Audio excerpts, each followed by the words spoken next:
Oi, gente!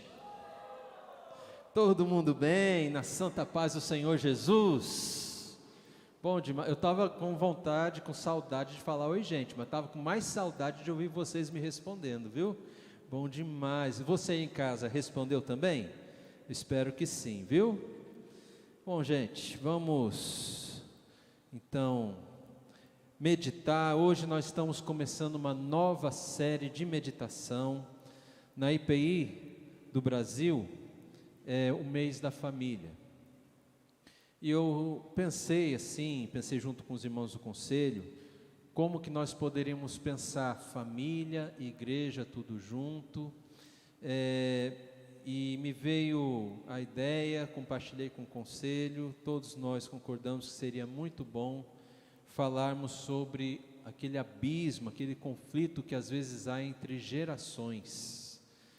Não sei se você vive isso no seu lar, na sua família, ou se você já viveu coisas semelhantes na igreja do Senhor Jesus, mas é um assunto que dá muitas vezes polêmica, dá preocupação, E a nossa mensagem de hoje é sobre a tradição e a resistência a mudanças, ok? Então nós vamos hoje pegar, por assim dizer, dentro do sistema humano, as gerações mais experientes, mais clássicas, E domingo que vem, se Deus quiser, vamos falar das gerações mais novas e vamos depois ver como que Deus une as gerações, ou como podemos viver geracionalmente falando em unidade diante do Senhor. Antes aqui eu gostaria só de honrar aqui a presença de uma colega minha, a pastora Nayara está aqui com a gente. Muito obrigado pela sua presença, Deus abençoe ricamente, tá? Muito feliz de você estar aqui com a gente. Gente, gerações lá do latim, generara, que tem a ver com criar algo novo, gerar. Não é à toa que na Bíblia o primeiro livro é Gênesis, porque veio lá do latim, veio mais do grego um pouco, que tem esse mesmo sentido de criar, criação, algo novo. Quando a gente vai ver no hebraico, o título de Gênesis não tem a ver com criação, tem mais a ver assim com princípios. As primeiras duas frases de Gênesis 1 seriam, por assim dizer, o título de Gênesis, no princípio. E nós podemos pensar que Gênesis é um livro de princípios que norteia as gerações humanas. É interessante, se você fizer um estudo a respeito do Gênesis, você vai chegar à conclusão que existem dois tipos de seres humanos, ou duas linhagens humanas. Uma linhagem daquele povo, daquelas famílias que andavam com Deus, e uma linhagem de famílias que não andavam com Deus. E esta é a tônica da Bíblia, até Apocalipse.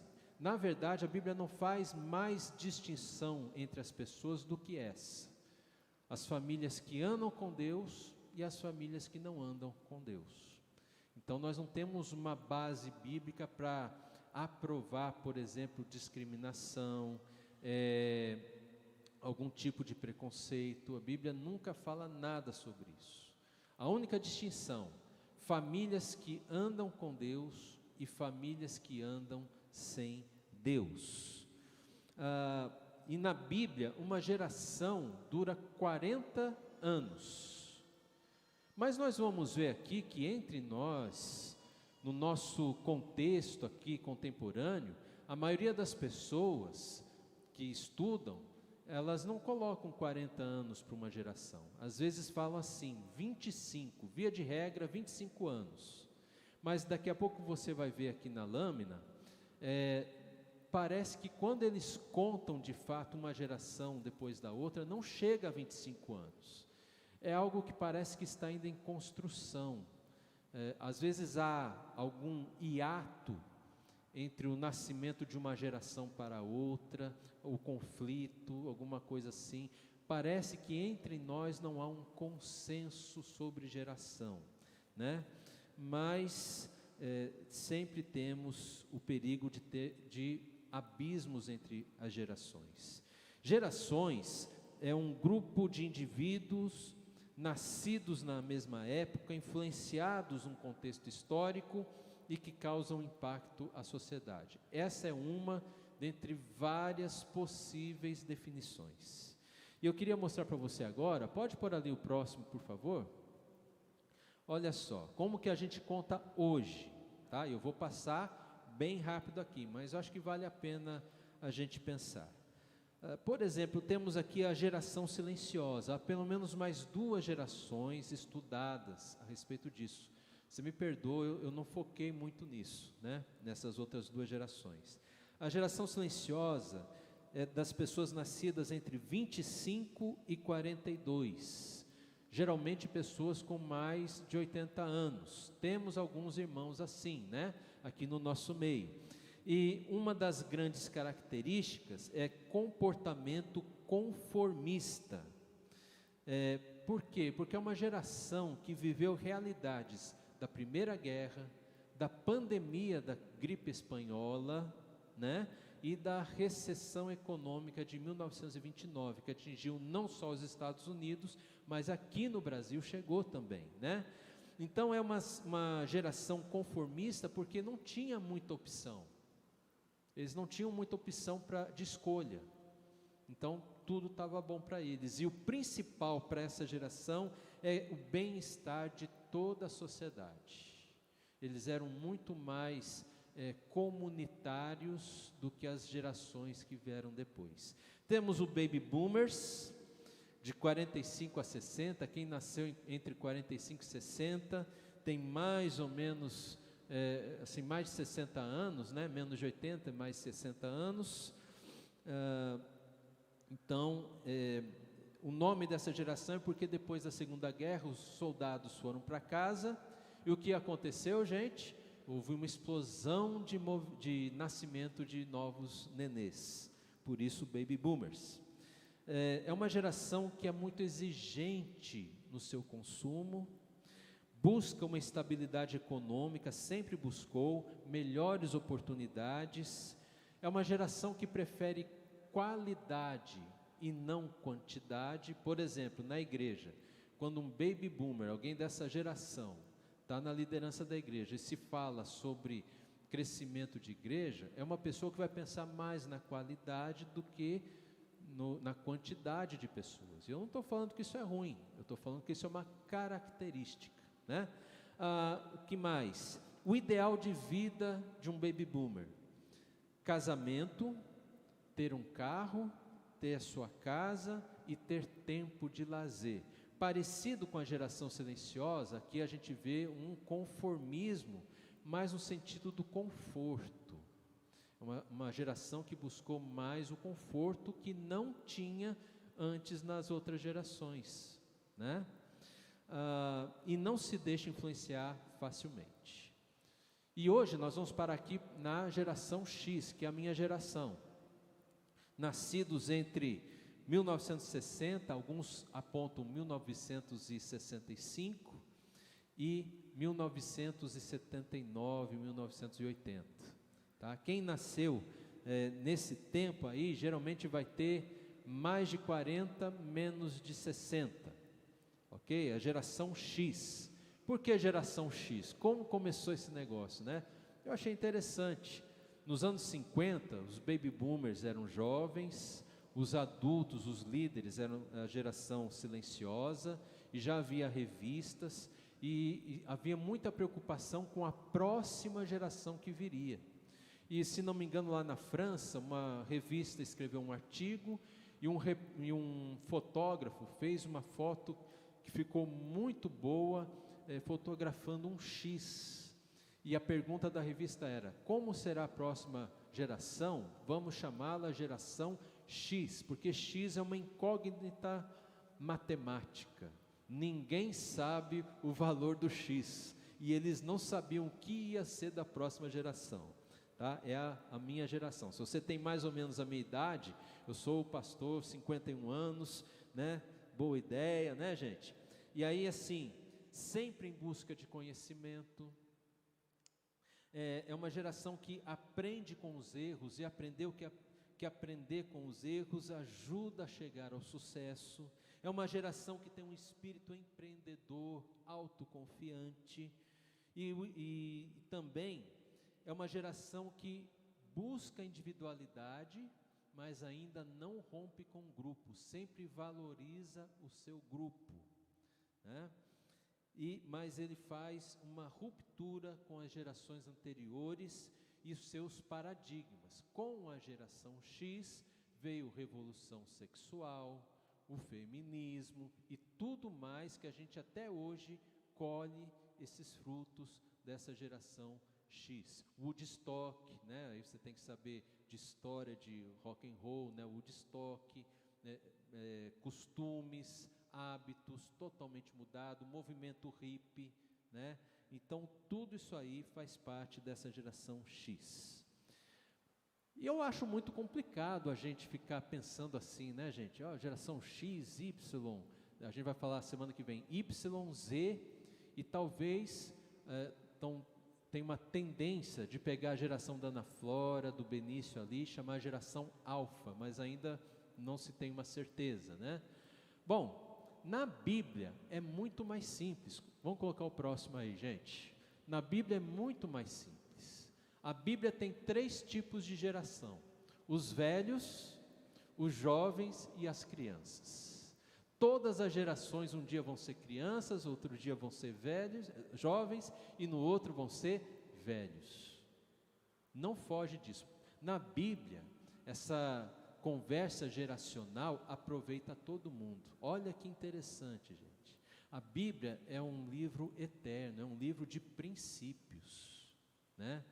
E até é interessante assim a gente pensar nisso, porque geralmente todas as gerações, conforme vão ficando mais velhas, elas produziram mudanças e querem permanecer essas mudanças que elas fizeram.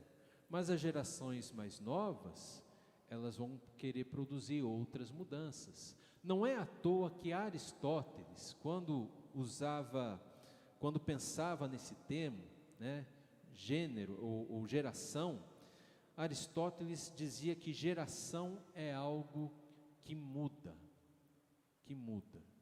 Então, geração sempre é mudança. Uma nova geração sempre vai trazer uma nova mudança. Quer ver um exemplo? Vamos falar um pouquinho aqui da minha vida. Quando eu tinha vida de solteiro, a minha vida era uma, gente. Você que é casado já, lembra como que era a vida de solteiro? Você em casa, lembra? Como que era a vida de solteiro? Você não tinha para quem voltar, a não ser que você morasse ainda com os pais. Se você não morava mais com os pais, às vezes a solidão era tão grande que você nem queria voltar para casa. É ou não é verdade? Queria ficar o tempo todo com os amigos.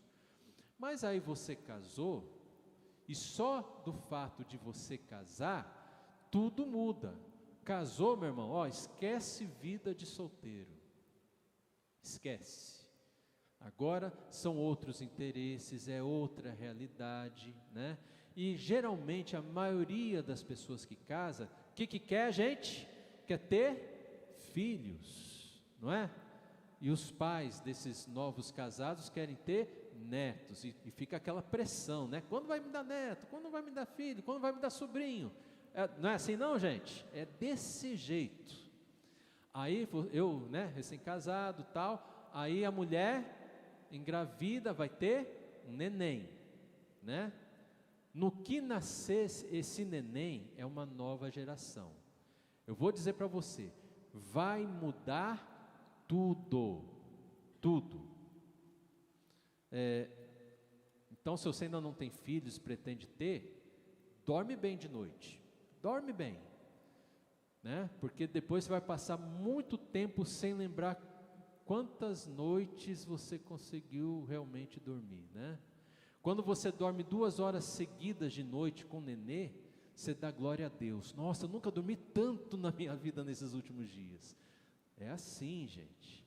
Aí, quando você está se acostumando com o nenê cresce, vira uma criança, começa a andar. O Benício já anda bem, né? A Ana Flora logo vai andar. Quando você está acostumando do nenê andar, ó, anda com cuidado, meio caindo, logo ele esquece do que é andar. Aí ele só corre, voa, se pendura assim, e você tem que ter uma nova mudança. Vamos deixar mais interessante aqui a conversa? Aí a mulher engravida de novo. Aí a criança está lá, você já está acostumado com a criança, nasceu um outro nenê. É uma outra mudança, mudou tudo para o casal e para o filho mais velho. Aí o filho mais velho, você está já acostumado com a criança, de repente ele vira, o que, gente? Adolescente. Você nunca foi pai de adolescente, vai ser a primeira vez, você não sabe o que é. Se você achava que não dormia antes, e o outro é bebê, aí o outro vira criança, a mulher engravida de novo, ó, quantas mudanças, né?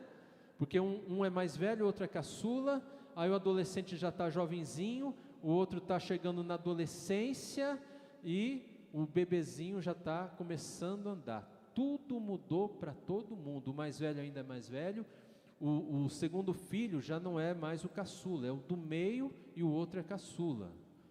E olha, a coisa vai mudando, né? Aí quando você pensa que está mais tranquilo com o filho mais velho que é jovem, aí ele começa a sair com os amigos, porque é solteiro, você nem lembra mais como é a vida de solteiro. Mas teu filho agora está conhecendo como que é um jovem solteiro, você não dorme mais preocupado com ele do que com o nenê. E assim a vida vai mudando. Gente, eu diria para você o seguinte, quem tem medo de mudança, tem que ter medo de criança. Né? Quem tem medo de mudança, tem que ter medo de criança, porque uma geração sempre muda as coisas, e é aqui que a gente precisa da palavra de Deus. Será que a gente tem que ter essa guerra? Nós, sim, mais velhos, precisamos manter as coisas, cuidar para que os jovens não mudem tudo que a gente conquistou. Os jovens têm que estar em pé de igualdade com os mais velhos, né? Até eu estou ensinando os jovens, né? Não chama a gente de velho. Agora nós estamos nos tornando um clássico, né, gente? É clássico, não é velho. Amém, irmãos? Aí, é isso aí, né? Clássico. O pastor está se tornando cada dia mais um clássico, né? E é isso, gente, ó. Será que a gente fica com essa briga? Qual é a resposta que a Bíblia tem? E hoje eu já quero começar a dar algumas respostas para você. Vamos abrir lá em Isaías 55. Isaías 55, nós vamos ler o verso de número 9.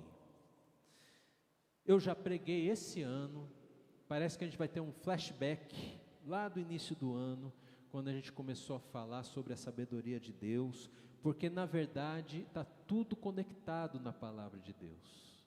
Uma vez que nós temos um princípio na palavra de Deus, esse princípio se aplica a todas as áreas da nossa vida. Gente, olha lá, Isaías 55, verso 9. Porque assim como os céus são mais altos do que a terra, assim são os meus caminhos, mais altos do que os vossos caminhos, e os meus pensamentos, mais altos do que os vossos pensamentos. Nós vamos fazer uma alteração pedagógica na palavra caminhos, meramente pedagógica, ok? Eu quero propor para você, a gente pensar em duas palavras, tradição e sabedoria, ok? Tradição, porque aquilo que a gente não quer mudar, é aquilo que virou tradição, não é verdade? E tradição, ela não é ruim, ela é ótima, excelente, é necessária, e é uma bênção. Só que depende da tradição que você abraça. Tem tradição que não é tão boa assim. E vamos pensar também em sabedoria. Não é qualquer sabedoria. Então, como se Deus estivesse falando assim para a gente, ó, porque assim como os céus são mais altos do que a terra, assim a minha tradição é mais alto do que a vossa tradição. E a minha sabedoria mais alta do que a sua sabedoria. uma comparação entre a sabedoria de Deus e do ser humano, a tradição de Deus e do ser humano, ok? Gente, pensando nisso, quais seriam essas tradições humanas? Vamos acompanhar? Vamos fazer uma leitura aqui desses textos? Vamos abrir lá em Colossenses. Olha ali o que nos diz o texto de Colossenses. Paulo falando algo importante para todos nós em Colossenses 2:8. Você achou? Olha só como Paulo coloca, olha como nem toda a tradição é boa, gente, ó. Cuidado, que ninguém vos venha enredar com a sua filosofia e vãs sutilezas, conforme o que, gente? A tradição dos homens, conforme os rudimentos do mundo e não segundo Cristo. Opa! Nós não podemos abraçar toda e qualquer tradição por ser tradição. Amém? Essa tradição dos homens, Paulo nos ensina que nós não devemos abraçá-la. Vamos ouvir o que Paulo diz lá em 1 Coríntios 2:6, que é um texto que eu também já preparei, já falei aqui com os irmãos no início do ano. É um texto que me chama muito a atenção. Depois, vamos ler agora só o verso 6. Depois vamos ler outros versículos aqui do capítulo 2. Olha só o que Paulo fala no verso 6. Entretanto, expomos sabedoria, agora não é tradição, agora é sabedoria, entre os experimentados, não porém a sabedoria deste século, nem a dos poderosos desta época, que se reduzem a nada. Gente, quem são os poderosos da nossa época que tem sabedoria? Por exemplo, Bill Gates, um cara poderoso, escreveu livro. Tem muita gente que segue o que Bill Gates escreveu no seu livro, até para chegar a ter o sucesso que ele tem. É uma sabedoria dos poderosos da nossa época. E Paulo fala, não é essa sabedoria que nos interessa, não é essa sabedoria que vai nos levar a Deus. Amém, gente? Então Paulo está nos explicando isso. Vamos lá para Juízes 2, versos 8 a 13. Aqui é um relato triste do que aconteceu com o povo de Deus, quando o povo de Deus não ensinou as novas gerações a andar no caminho do Senhor. Olha só, gente, que triste. Juízes 2, de 8 a 13. Ok, você achou aí? Juízes 2, de 8 a 13. Faleceu Josué, filho de Num, servo do Senhor, com a idade de 110 anos. Vamos pular o 9, vamos para o 10. Juízes 2, 10. Foi também congregada a seus pais toda aquela geração que saiu do deserto e conquistou a terra prometida, a terra de Canaã. E agora só tinha a geração que já nasceu em Canaã. Ok? E outra geração após ele se levantou, e se é a outra geração, vai ter uma mudança, ok? E qual foi a mudança aqui, gente? Que não conhecia o Senhor, nem tampouco as obras que fizera a Israel. Então, verso 11, fizeram os filhos de Israel o que era mal perante o Senhor,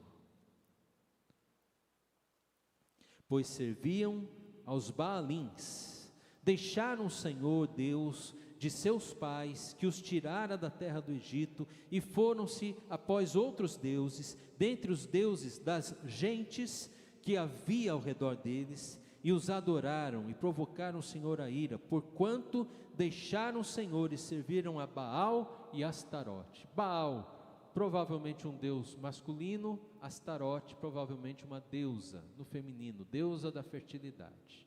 Então eram deuses que eles buscavam, adoravam, com o sentido de ter uma superprodução na sua terra. Quando se tem uma superprodução na terra, qual é o nosso proveito? O que ganha? Dinheiro. Você ganha mais dinheiro, você fica mais rico, você fica mais poderoso. Em outras palavras, eles buscavam esses outros deuses porque eles queriam poder, riqueza igual a dos outros povos. Jesus, no tempo dele, o problema não eram Baalins, Baal, Astarote. O problema era um outro falso deus chamado Mamon. E Jesus falou: não podeis servir a Deus ou a Mamon, que também é traduzido por riquezas. Então o povo de Deus não conhecia, uma nova geração não conhecia o nosso Deus, e procurou ídolos para nortear a sua vida. Olha o que Jesus fala lá em Lucas 12, 16, gente, acompanha comigo, Lucas 12, do 16, vamos ler até o 20, abriu lá? Dou um tempinho para você, o pessoal está pedindo para eu dar um tempinho para todo mundo achar, né? Lucas 12, 16 a 20, 21, e lhes proferiu ainda uma parábola, dizendo: o campo de um homem rico produziu com abundância.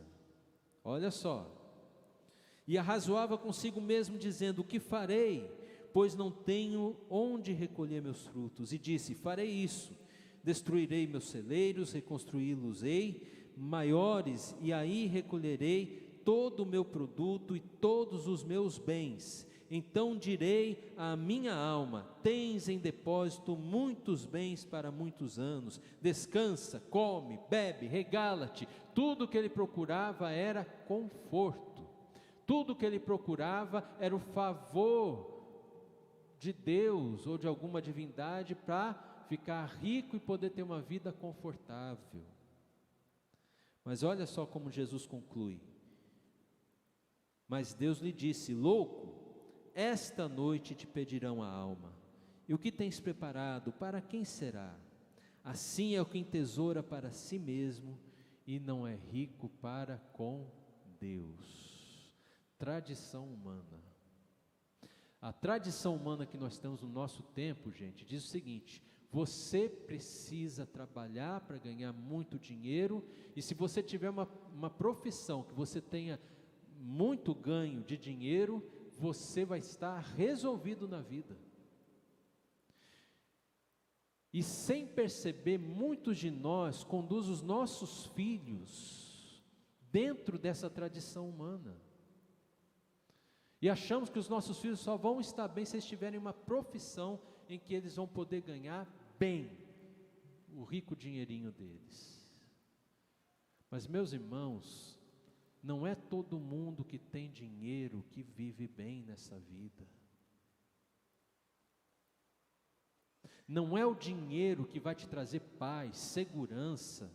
Não é o dinheiro que vai te trazer tudo aquilo que você precisa. É Deus. E nós precisamos, gente, nós aqui, geração silenciosa, baby boomers, geração X, ensinar as novas gerações que precisam encontrar em Deus a solução para as suas vidas. Amém, gente? Cuidado aí na sua família. Cuidado, pai. Cuidado, mãe.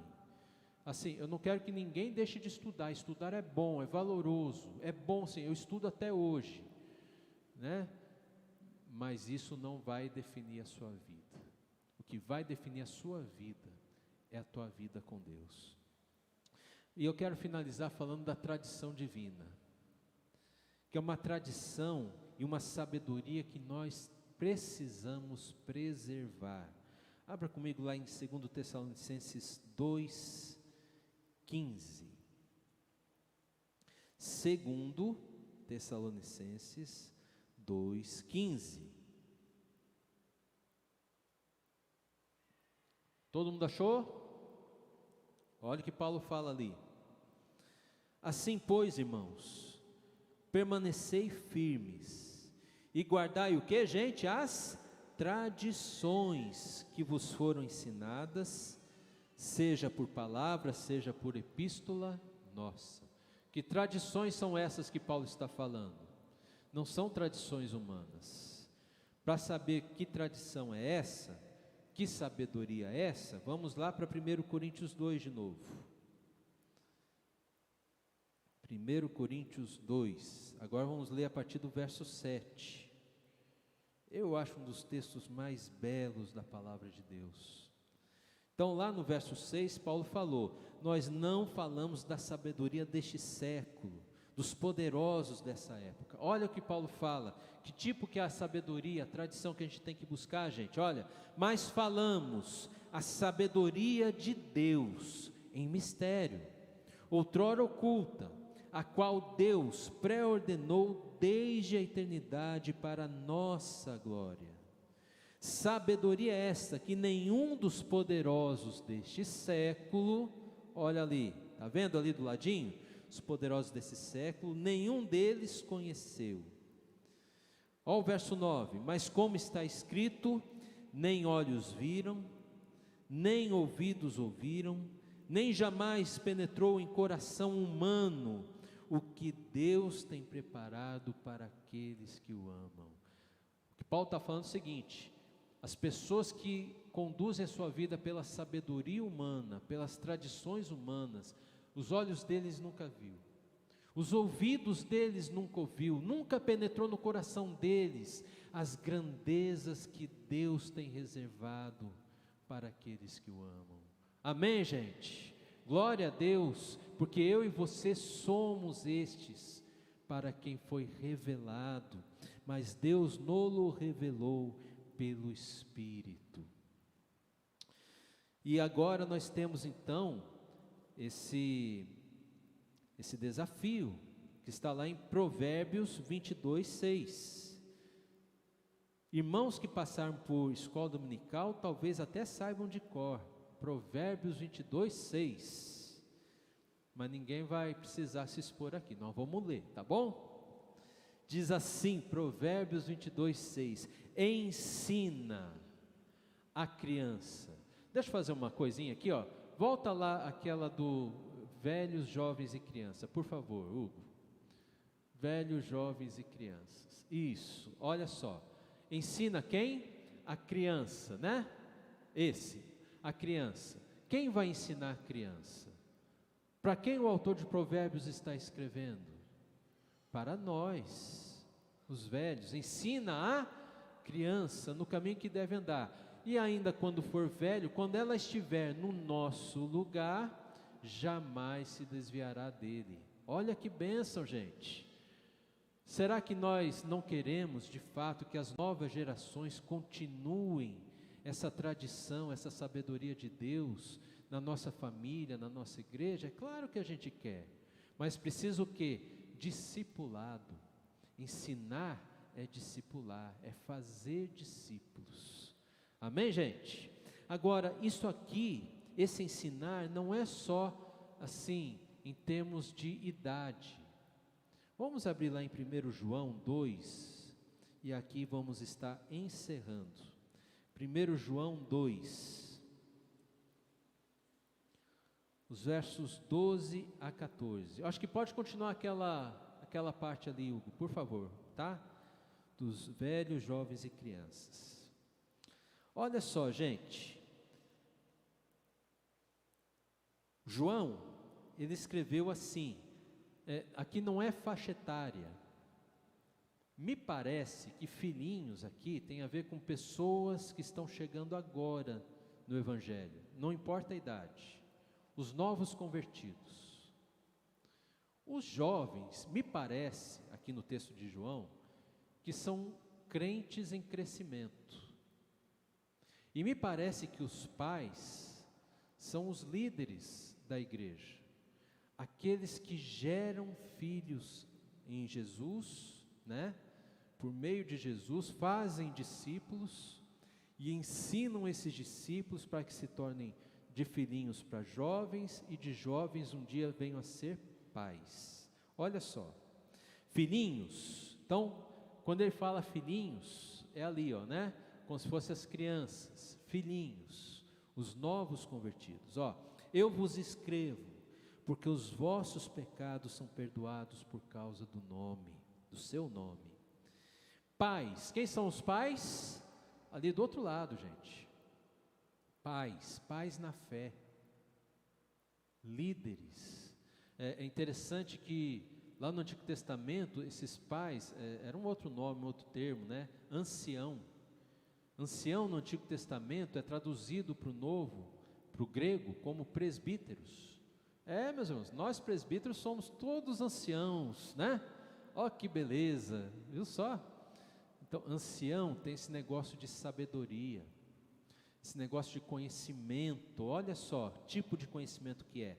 Vos escrevo porque conheceis aquele que existe desde o princípio. Pai na fé, mãe na fé, tem que conhecer Jesus melhor que ninguém.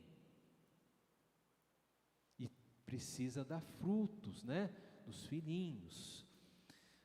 Jovens, cristãos em crescimento, eu vos escrevo porque tendes vencido o maligno, já não vive dominado pelo pecado, está andando em vitória. Amém, gente? Olha só, continua, filhinhos, ó de novo ali, filhinhos, eu vos escrevi porque conheceis o Pai. O novo convertido tem aquilo que a gente chama primeiro amor, não tem não, gente? Não é gostoso o primeiro amor? E tem muito crente que já é pai, ou já é jovem em crescimento, ou deveria ser, e que tem saudade do primeiro amor. Mas a gente não precisa ter saudade do primeiro amor.